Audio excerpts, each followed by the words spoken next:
The silence she left behind didn't stay still. It moved. It crawled into every corner of the house, filling spaces her presence once warmed. The ticking clock grew unbearable. The hum of the refrigerator sounded like distant thunder. Even my own breathing felt like I didn't belong inside my own body anymore. I stood there for a long time, staring at the closed door, half expecting it to open again. It didn't. I laughed once, dry, hollow, almost unrecognizable. Freedom, I whispered to myself. That was the word I had chased. Freedom from routine. Freedom from predictability. Freedom from a life that had slowly become quiet. But now that I had it, it didn't feel like escape. It felt like abandonment. I walked into the bedroom. Her side of the bed was untouched. Pillows perfectly aligned. Blanket folded with the same care she always showed. But something was missing, something invisible that no amount of order could replace. Her scent lingered faintly. Familiar. Comforting. And suddenly unbearable. I sat down slowly, running my hand across the fabric where she used to sleep. Memories hit me harder than I expected. Late-night conversations. Soft laughter. Her sleepy voice asking if I'd locked the door. Small things. Things I never thought I'd miss. My phone buzzed. The sharp vibration cut through everything. I already knew who it was before I even looked. Layla. Her name glowed on the screen like a temptation I no longer understood. I hesitated. For a second. I considered ignoring it. But habit is a powerful thing. I answered. Hey, she said, her voice light, almost playful. Missed you today. Missed me. The words felt wrong now. She left, I said. There was a pause. Not long. Just enough to notice. Oh, she replied. That was it. No shock. No concern. Just, oh. I frowned slightly, confusion mixing with something else I couldn't quite name. You knew this would happen, she added, her tone shifting into something softer, almost soothing. You said things were falling apart. Falling apart. That's how I had described my marriage to her. Not as something I was breaking, but something already broken. Another lie I had chosen to believe. I thought I'd feel different, I admitted. She laughed gently. You will. Give it time. Time. I glanced around the empty room. At the absence that now defined everything. How? I asked quietly. How does this get better? Another pause. Longer this time. Then. Come over tonight, she said. Simple. Direct. Familiar. It used to be enough to pull me in without hesitation. But something inside me resisted. Not loudly. Not dramatically. Just, enough. I don't think I should, I replied. The word surprised even me. Silence stretched between us. Then her tone changed again. Sharper this time. Why not? I exhaled slowly. I just need space. The irony of that statement didn't escape me. Space was exactly what I had wanted. And now I was drowning in it. You didn't need space yesterday, she said. There it was. The edge. The subtle shift from warmth to expectation. I know, I said. Things are just different now. Because she left? Layla asked. I closed my eyes briefly. Yes. Another quiet moment passed. Then she sighed. You'll get used to it. Used to it. As if losing everything real could become normal.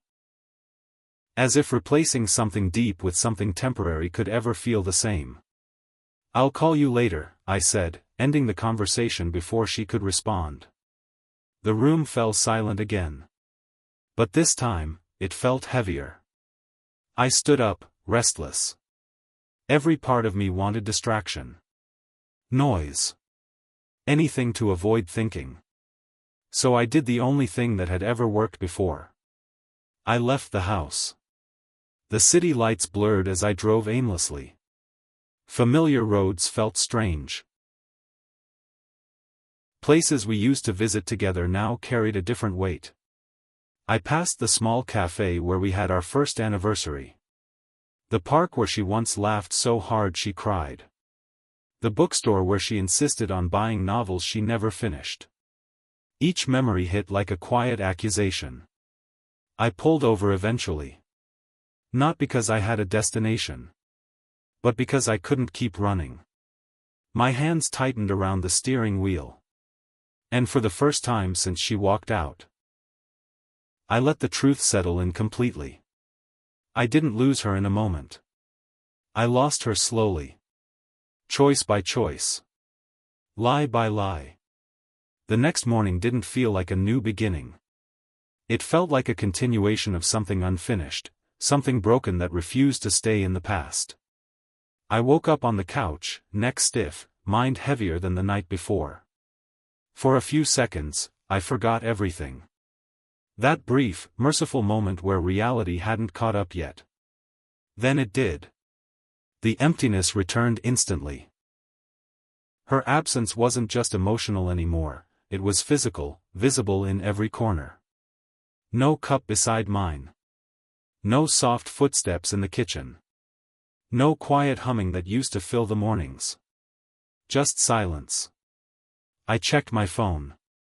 3 missed calls. All from Layla. A message followed. Are you okay? You're acting strange. I stared at the screen longer than necessary. Strange. That's what she called it. Not guilt. Not loss. Not regret. Just, strange. I typed a reply. Then erased it. Typed again. Erased again. Nothing felt right. Because for the first time since all of this started, I didn't know what I wanted anymore.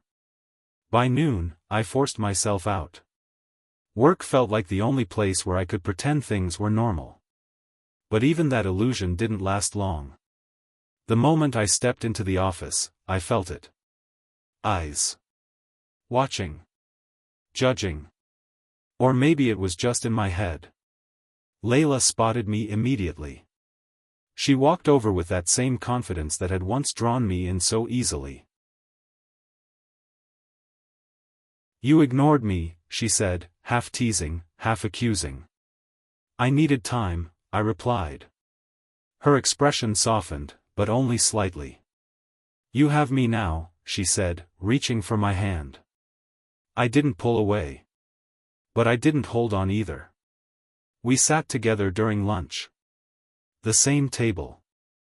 The same conversations. But something had changed.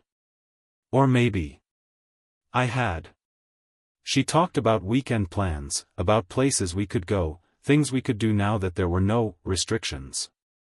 No restrictions. The words echoed strangely in my mind.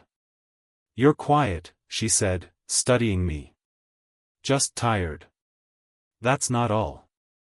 I forced a small smile. You're overthinking. She leaned closer. I thought this is what you wanted. So did I. That thought lingered uncomfortably. I did, I admitted. And now? I hesitated. That hesitation said more than any answer ever could. Her expression shifted again. Not hurt. Not exactly. More like calculation. You don't regret us, do you? She asked. The question felt like a trap. Because the truth wasn't simple anymore. I don't know, I said honestly. That was the moment something broke between us. Not loudly. Not visibly. But I felt it. The connection that once felt exciting now felt uncertain. Fragile. She leaned back, crossing her arms slightly. You said she didn't understand you, she reminded me. I nodded slowly. I thought she didn't. And me? I met her eyes. For the first time, I wasn't sure what I saw there. Maybe I didn't understand myself, I said quietly. The silence that followed wasn't comfortable. It wasn't warm. It wasn't anything like before. I stopped going home early after that. Not because I didn't want to, but because there was nothing waiting for me anymore. The house had turned into a reminder. Every wall, every corner, every object carried echoes of something I had destroyed with my own hands. So I stayed out longer. Work. Streets. Cafes I didn't belong in. Anywhere but there. Layla noticed. Of course she did. You're avoiding me, she said one evening, her voice no longer soft, no longer patient. We were sitting across from each other, but it felt like miles apart. I'm not, I replied. Another lie. But weaker this time. You don't look at me the same way, she continued. I didn't answer. Because she was right. The spark that once pulled me toward her had faded, replaced by something heavier. Something uncomfortable. I gave up everything, she said suddenly. That caught my attention. I frowned. What do you mean? Her lips pressed together, frustration slipping through. I took a risk on you. I believed you when you said your marriage was already over. Her words hit harder than expected. Because I had said that. Repeated it. Turned it into a truth I could hide behind. I thought it was, I said quietly. You thought, she repeated, disbelief creeping into her tone. You don't destroy a life over something you think. Destroy. That word stayed in the air between us. Heavy. Unavoidable. I didn't mean for this to happen like this, I muttered. She laughed, but there was no humor in it. No one ever does. Silence stretched again. But this time, it wasn't just uncomfortable. It was revealing. You regret it, she said finally. Not a question. A statement. I opened my mouth to deny it. But nothing came out. Because deep down, I knew. I regret how it happened, I corrected weakly. Her eyes narrowed slightly. That's not the same thing. No. It wasn't. She stood up abruptly.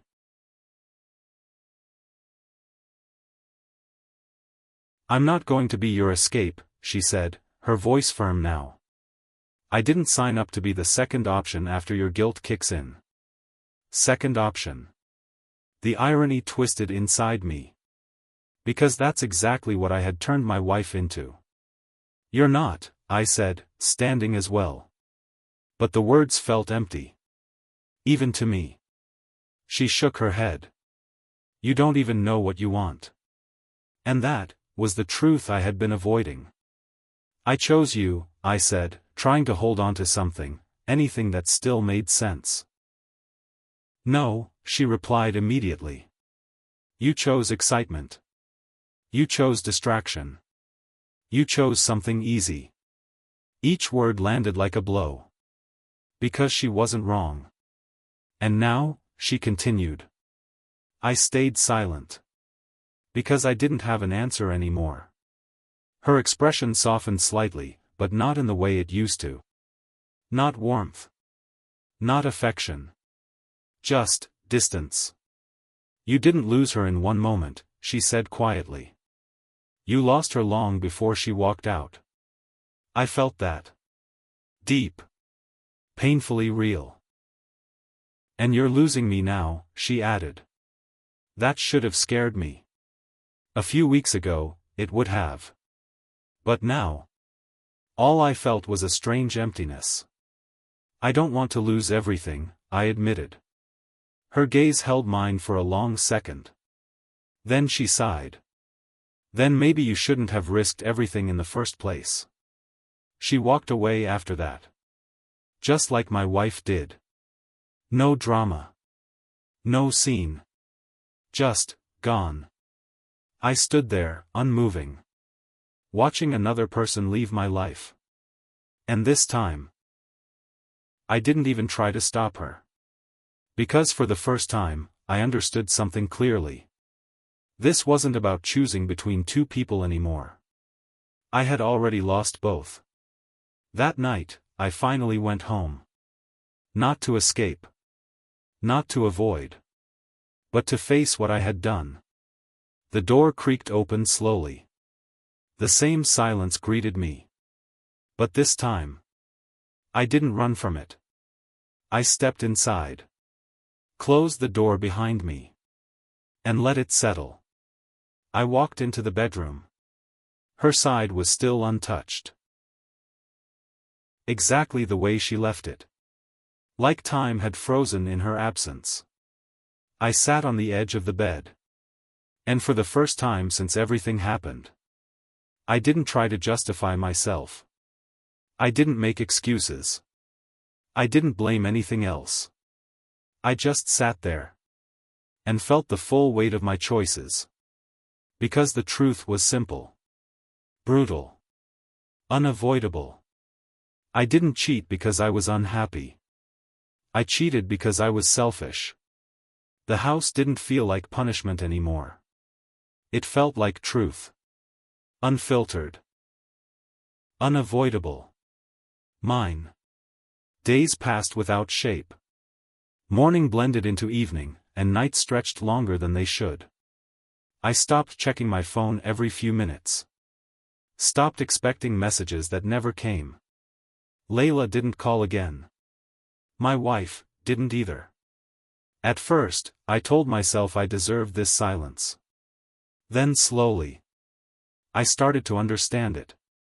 Silence wasn't just absence. It was consequence. I began noticing things I had ignored for years. The small crack in the wall she once asked me to fix. The plant near the window she kept alive despite my constant forgetting. The drawer filled with old photos, trips, birthdays, ordinary days that once felt insignificant. I opened that drawer one evening. Big mistake. There we were. Smiling. Laughing. Living something real. Not perfect. But real. And suddenly, I couldn't recognize the man in those pictures. He looked present. Grateful. Certain. What happened to you? I asked my own reflection later that night. But I already knew the answer. I stopped choosing her. Little by little. Until one day, I chose someone else completely. That realization didn't break me. It changed me. The next morning, I did something I had been avoiding. I went to find her. It wasn't easy. She hadn't told anyone where she went. Not even the friends we both shared. But I kept trying. Not desperately. Not like before. Just, steadily. Because for the first time, I wasn't chasing comfort. I was chasing accountability. A week later, I found her. A small apartment across the city. Nothing like our home. Simple. Quiet. Temporary. My hand hesitated before knocking. Not out of fear. But respect. Because this time, I knew I had no right to demand anything. The door opened. And there she was. She looked different. Not broken. Not angry. Stronger. Calmer. Like someone who had already walked through the storm I was just beginning to understand. Her eyes met mine. No shock. No warmth. Just awareness. You found me, she said. I nodded. I wanted to talk. She studied me for a moment. then stepped aside. 5 minutes. I walked in slowly. The space was unfamiliar. But she was the same person I had lost. And somehow, that made it harder. "I'm not here to ask you to come back," I said. Her expression didn't change. "I'm not here to explain what I did either." Still nothing. "I'm here to admit something I should have understood a long time ago." That caught her attention. Slightly. "I didn't lose you because of her," I continued. "I lost you because I stopped valuing what we had. I stopped showing up. I stopped choosing us." The words came out steady. Not defensive. Not desperate. Just honest. Silence followed. But this time, it didn't feel heavy. It felt necessary. "I don't expect forgiveness," I added. "And I don't expect another chance." Her eyes softened, just a little. "I just needed you to know that I understand now," I said. "And I'm sorry. Not for getting caught. Not for how things ended. But for who I became." She looked away briefly. Then back at me. And for the first time since everything happened, I saw something real in her eyes. Not love. Not pain. But closure. "Thank you for saying that," she said quietly. That was it. No dramatic speech. No emotional collapse. Just acknowledgement. I nodded. A strange sense of peace settling inside me. "I'll go now," I said. And this time, I meant it. Not as a test. Not as a hope she'd stop me. But as acceptance. I turned toward the door. "Wait." Her voice stopped me. I looked back. "I don't know what the future looks like," she said slowly. "For me. Or for you." I stayed silent. "But I do know this," she continued. "Sometimes, losing everything is the only way a person learns how to be better." I felt that. Deeply. "This doesn't fix what happened," she added. "I know. But, maybe it means something." A small pause. Then. "You should become someone you would have been proud to be for me." Those words stayed with me. I gave a small nod. "Goodbye." This time, she didn't stop me. And strangely, I didn't feel empty walking away. Weeks turned into months. I didn't go back to who I was. I didn't chase distractions. I didn't look for replacements. I worked on myself. Quietly. Consistently. Not for her. Not for anyone else. But because I finally understood what it meant to be responsible for my own actions. One evening, I found myself back in that same house. But it didn't feel like a prison anymore. It felt like a place where something ended. And something better began. I stood by the window, watching the city lights flicker. Alone. But not broken. Because for the first time in a long time, I wasn't running. I wasn't hiding. I wasn't lying. I was simply becoming someone new. And maybe that was the real freedom I had been searching for all along.